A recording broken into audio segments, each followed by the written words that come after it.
Témoins ou simplement sensibilisés, les enfants n'ignorent rien du harcèlement scolaire. 35% des élèves de primaire l'ont déjà éprouvé selon le baromètre annuel de l'association e-Enfance. C'est 11 points de plus que l'année dernière.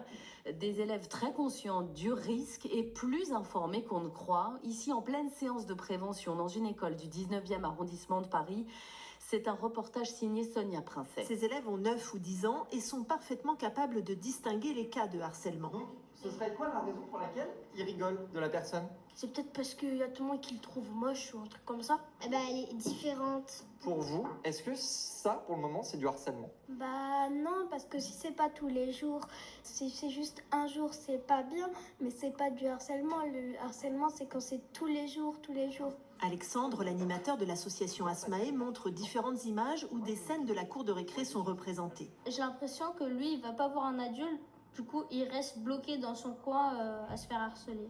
Les enfants ont bien compris le phénomène. Ok. Est-ce que vous savez pourquoi un harceleur harcèle? Parce qu'il est triste dans sa vie. Des fois, il veut être remarqué parce qu'il n'est pas remarqué en tel qu'il est. Il a besoin pour lui d'être vu. Et ils connaissent les conséquences. Quand ils harcèlent trop, ça peut pousser à ce que tu n'aimes plus vivre, t'aimes pas ton corps, et du coup, ça te pousse au suicide. Ça peut paraître comme un jeu, ils pensent que c'est quelque chose de rigolo. Sauf que, est-ce que c'est rigolo le harcèlement? Il y a eu plusieurs cas de harcèlement dans cette école et un gros travail a été fait. Les enseignants ont été formés pour en parler aux élèves. Au fond de la classe, la professeure Marie-Camille Rault suit les échanges. Certains enfants, ils ont ce discours de oui, c'est pas bien, il faut faire attention, il faut pas.